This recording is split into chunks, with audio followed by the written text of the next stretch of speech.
ಏನೊಂದು ಪ್ರವಾಹ ಬಂತು. ಅದರಿಂದ 2019ರಲ್ಲಿ ಒಂದು ಪ್ರವಾಹ ಬಂದಿತ್ತು. ಅವು ದೊಡ್ಡ ಡ್ಯಾಮೇಜ್ ಆಗಿತ್ತು, ಭಾಳ ದೊಡ್ಡ ಪ್ರಮಾಣದಲ್ಲಿ ನೀರು ಬಂದಿತ್ತು. अस्सलाम वालेकुम दोस्तों, आज 3 अगस्त 2024 है।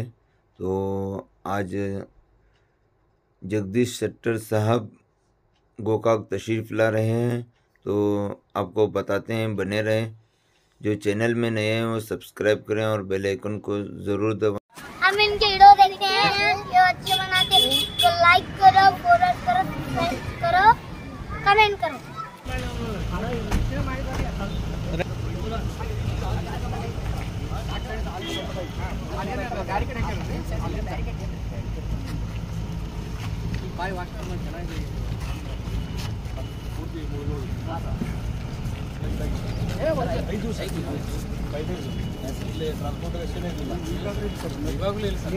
ಇಲ್ಲಿ ಬಿಡ್ತಾ ಇಲ್ಲ. ಈ ಕಡೆ ಬರ್ರಿ. ಕಾರ್ ಏನೈತಿ ದೊಡ್ಡ ದೊಡ್ಡ ಇವು ಬಂದಿದೆ ಸರ್, ಗಿಡಗಳು ಬಂದಿದೆ. 19 ಸಿಕ್ಕು ಹೋಗಿತ್ತು ಆ ಸೈಡ್ಗೆಲ್ಲ. 19 ಇಲ್ಲಿತ್ತು ಸರ್, ಇದೇನಿಲ್ಲ ಇದೈತಿ. ಸಿಂಹ ಇದೆ ಅಲ್ಲ ಸರ್, ಅಲ್ಲಿ ಮಟ್ಟ ಈಗ ಜಾಸ್ತಿ ಮೇಲೆ ಬಂದಿತ್ತು ಸರ್. 3 ದಿವಸ ಹೆಚ್ಚಿಗೆ ಹೋಗಿಲ್ಲ ಸರ್, ಕಡಿಮೆ ನಾವು ಸಂಬತ್ತು ಹಿಂದೆ ಬಾ ಮಳೆ ಇದೆ ಇಲ್ಲಿ ಮೊನ್ನೆ ಸರ್. ಇಲ್ಲಿ ನಮ್ಮ ಬೆಳಗಾಂ ಡಿಸ್ಟ್ರಿಕ್ಟ್ನಾಗ ಕಡಿಮೆ ಆಗೈತೆ ಸರ್ ಮಳೆ. ಬಟ್ ಘಟಪ್ರಭಾ ಬೇಸಿಂದಾಗ ಐತೆ ಸರ್, ಅದ್ರ ತಕ್ಕಂಗೆ ಬಿಡ್ತಾ ಇದೆ ಸರ್. ಘಟಪ್ರಭಾ ಬೇಸಿಂದಾಗ ಐತೆ ಬಿಡ್ತಾ ಇಲ್ಲ ಸರ್. ಏನು ಪ್ರಾಬ್ಲಮ್ ಅಂತ ಸರ್, ಇದು ಈಗ ಇದೈತಿರಲ್ಲ ಆರ್ಚ್ ಬ್ರಿಡ್ಜ್ ಐತೆ ಸರ್. ಅದು ಆರ್ಚ್ ಕಾಣುವವರೆಗೂ ಗೊತ್ತಾಗಲ್ಲ ಸರ್, ಪಿಡಿಪಿಡಿವರೆಗೆ ಏನು ಡ್ಯಾಮೇಜ್. ಹಾಗಾಗಿ ಅದು ಆರ್ಚ್ ಕಾಣಿಸ್ತಾ ಇಲ್ಲ ಸರ್, ಇದು ಆರ್ಚ್ ಕಾಣ್ತಾ ಇಲ್ಲ ಸರ್. ಅದ್ರ ಸಲುವಾಗಿ ನೀವು ಏನು ಡ್ಯಾಮೇಜ್ ಆಗಿತ್ತು ಗೊತ್ತಾಗಲ್ಲ ಸರ್. ಅದ್ರ ಸ್ಟ್ರೆಂತ್ ಎಷ್ಟೈತಿ ಏನು ಗೊತ್ತಿಲ್ಲ ಸರ್. ಭಾಳ ಓಲ್ಡ್ ಬ್ರಿಡ್ಜ್ ಐತೆ ಸರ್ ಇದು. ದಿನಗಳಲ್ಲಿ ಕಳೆದ ವಾರ ಭಾಳ ದೊಡ್ಡ ಪ್ರಮಾಣದಲ್ಲಿ ಬೆಳಗಾವಿ ಜಿಲ್ಲೆಯಲ್ಲಿ ಮಳೆ ಆಯಿತು. ಅದೇ ರೀತಿ ಕಾರವಾರ ಜಿಲ್ಲೆ ಇರ್ಬೋದು, ಮಡಿಕೇರಿ ಭಾಗದಲ್ಲಿ ಮತ್ತು ಇಡೀ ರಾಜ್ಯದಲ್ಲಿ ಬೇರೆ ಬೇರೆ ಭಾಗದಲ್ಲಿ ಭಾಳ ದೊಡ್ಡ ಪ್ರಮಾಣದಲ್ಲಿ ಮಳೆ ಆಗಿದೆ. ಕಳೆದ ವರ್ಷ ಪೂರ್ತಿ ಬರಗಾಲ ಅಂತ ಇತ್ತು. ಈ ಸಲ ದೊಡ್ಡ ಪ್ರಮಾಣದಲ್ಲಿ ಮಳೆ ಬಂದು ಫ್ಲಡ್ ಸಿಚುವೇಶನ್ ಕ್ರಿಯೇಟ್ ಆಗಿದ್ದು ನಾವು ನೋಡ್ತಾ ಇದ್ದೇವೆ. ಮತ್ತು ಇತ್ತೀಚೆಗೆ ಕೇರಳದಲ್ಲಿ ಘಟನೆ ನೋಡಿದರೆ 300ಕ್ಕೂ ಹೆಚ್ಚು ಜನ ಅಲ್ಲಿ ಮರಣ ಹೊಂದಿದ್ರು. ಮತ್ತು ಕಾರವಾರ ಜಿಲ್ಲೆಯಲ್ಲಿ ಭೂ ಕುಸಿತ ಆಯಿತು, ಗುಡ್ಡ ಕುಸಿದು ಹೋಗಿದ್ದು. ಕೇರಳದಲ್ಲಿ ಗುಡ್ಡ ಕುಸಿದು ಹೋಗಿದ್ದು. ಇಲ್ಲಿ ಗೋಕಾಕದಲ್ಲಿ ಏನೊಂದು ಪ್ರವಾಹ ಬಂತು. ಅದರಿಂದ 2019ರಲ್ಲಿ ಒಂದು ಪ್ರವಾಹ ಬಂದಿತ್ತು.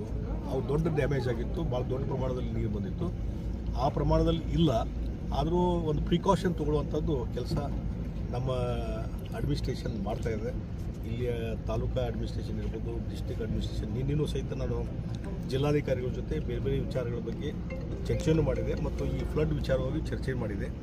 ಅವರು ಸಹಿತ ಎಲ್ಲ ರೀತಿ ಪ್ರಿಕಾಷನ್ ತೊಗೊಂಡಿದ್ದಾರೆ ಮತ್ತು ಇನ್ನು ಮುಂದೆ ಏನೇ ಬಂದರೂ ಫೇಸ್ ಮಾಡಲಿಕ್ಕೂ ತಯಾರಾಗಿದ್ದಾರೆ. ಮತ್ತು ಇಲ್ಲಿ ಇಲ್ಲಿ ತಹಶೀಲ್ದಾರ್ ಇರ್ಬೋದು, ಉಳಿದ ರೆವಿನ್ಯೂ ಆಫೀಸರು, PWD ಆಫೀಸರ್ಸು ಎಲ್ಲರೂ ಸಹಿತ ಇಲ್ಲೇ ಸನ್ನದ್ಧರಾಗಿ, ಪೊಲೀಸ್ ಡಿಪಾರ್ಟ್ಮೆಂಟು ಏನೋ ನಾಗರಿಕರಿಗೆ ತೊಂದರೆ ಆದರೆ ಅದೆಲ್ಲವನ್ನೂ ಸರಿಯಾಗಿ ಒಂದು ನಿಭಾಯಿಸಲಿಕ್ಕೆ ಎಲ್ಲ ರೀತಿ ಒಂದು ರೆಡಿನೆಸ್ ಅವ್ರು ಇಟ್ಕೊಂಡಿದ್ದಾರೆ. ಅದಕ್ಕಾಗಿ ಬರುವಂಥ ದಿವಸಗಳಲ್ಲಿ ಆ ರೀತಿ ಏನೂ ತೊಂದರೆ ಆಗಲಿಕ್ಕಿಲ್ಲ ಅನ್ನುವಂಥ ವಿಶ್ವಾಸ ನಾನು. ಅಲ್ಲ, ಅದಕ್ಕೆ ಇದೊಂದು ಸಲ ಕಂಪ್ಲೀಟ್ ಇದೊಂದು ನೀರೆಲ್ಲ ಕಂಪ್ಲೀಟ್ ಇಳಿದು ಒಂದು ನಾರ್ಮಲ್ಸಿ ಬರಲಿ. ಅದಕ್ಕೆ ನಾನು ಮತ್ತೆ ಡಿಸ್ಟ್ರಿಕ್ಟ್ ಲೆವೆಲಲ್ಲಿ ಒಂದು ಮೀಟಿಂಗ್ದಲ್ಲಿ ಇದ್ರ ಬಗ್ಗೆ ಇದ್ರ ಬಗ್ಗೆನೂ ಬ್ರಿಡ್ಜ್ ಬಗ್ಗೆನೂ ನಾನು ಮಾತಾಡಿ ಅದಕ್ಕೇನು ಪ್ರಿಕಾಷನ್ ತಗೋಬೇಕು, ಅದು ಒಂದು ಹೊಸದಾಗಿ ಕಟ್ಟಬೇಕು, ಎತ್ತರ ಮಾಡಬೇಕು, ಇದರ ಬಗ್ಗೆ ನಾನು ಆಲೋಚನೆ ಮಾಡ್ತೀನಿ. ಪ್ರವಾಹ ಪೀಡಿತ ಪ್ರದೇಶಗಳಿಗೆ ಪುನರ್ವಸತಿ ಕಲ್ಪಿಸಲಿಕ್ಕೆ ನಿಮ್ಮ ಕೇಂದ್ರ ಸರ್ಕಾರದಿಂದ ಏನಾದ್ರು ಅಲ್ಲ ನೋಡಿ, ಎಲ್ಲಿ ಅವಶ್ಯಕತೆ ಇದೆ. ಯಾಕಂದರೆ ಹಿಂದೆಲ್ಲ ನಾವು ನೋಡಿದ್ದೇವೆ, ಅನುಭವ ಆಗಿದೆ. ನಾನು ಹಿಂದೆ ರೆವಿನ್ಯೂ ಮಿನಿಸ್ಟರ್ ಇದ್ದಾಗೂ ನೋಡಿದ್ದೇನೆ, ಮತ್ತು ಯಡಿಯೂರಪ್ಪನವರು ಮುಖ್ಯಮಂತ್ರಿ ಇದ್ದಾಗ, ನಾನು ಇನ್ಚಾರ್ಜ್ ಮಿನಿಸ್ಟರ್ ಇದ್ದಾಗ ಕೆಲವು ಕಡೆ ಪುನರ್ವಸತಿ ಇಡೀ ಒಂದು ಗ್ರಾಮವನ್ನು ಸ್ಥಳಾಂತರ ಮಾಡಲಿಕ್ಕೆ, ಪುನರ್ವಸತಿ ಮಾಡಲಿಕ್ಕೆ ಸಾವಿರಾರು ಮನೆಗಳನ್ನು ಕಟ್ಟುವಂಥ ಕೆಲಸ ನಾವು ಮಾಡಿದ್ವಿ.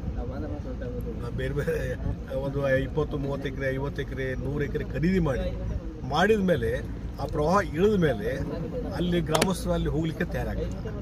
ಹೀಗಾಗಿ ಇವತ್ತು ಏನು ನಾವು ಹಿಂದೆ ಪ್ರಸ್ತಾಪ ಮಾಡಿದ್ವಿ, ಮನೆಗಳಿಗೆ ಕಟ್ಟಿದ್ವಿ, ಅಲ್ಲಿ ಯಾರೂ ಹೋಗಿ ವಾಸವಾಗಿರ್ತಾರೆ. ಅದಕ್ಕಾಗಿ ಇದ್ದಂಥ ವ್ಯವಸ್ಥೆಯಲ್ಲಿ ಏನು ಪ್ರಿಕಾಷನ್ ತೊಗೋಬೇಕು ಅದನ್ನು ಮಾಡಬೇಕು. ಮತ್ತು ಇದ್ದಂಥ ಅವ್ರು ಇದರಲ್ಲಿ ಅಲ್ಲಿ ಯಾವ ಏರಿಯಾದಲ್ಲಿ ಪದೇ ಪದೇ ಬರ್ತದೆ ಅದಕ್ಕೆ ಮುಂದೆ ಆ ರೀತಿ ಪ್ರಭಾವ ಬರದ ರೀತಿಯಲ್ಲಿ ಏನು ಕ್ರಮ ಕೈಗೊಳ್ಳೋ ಅದ್ರ ಬಗ್ಗೆ ಆಲೋಚನೆ ಮಾಡೋದು ಚಲೋ ಅಂತ ನನ್ನ ಅಭಿಪ್ರಾಯ, ನನ್ನ ವೈಯಕ್ತಿಕ ಅಭಿಪ್ರಾಯ. ಯಾಕಂದರೆ ಈ ಸ್ಥಳಾಂತರ ಮಾಡುವಂಥದ್ದು ಭಾಳ ಸಲ ನಾವೆಲ್ಲ ಮಾತಾಡ್ತೀವಿ, ಆದರೆ ನಮ್ಮ ಅನುಭವದ ಹಿನ್ನೆಲೆ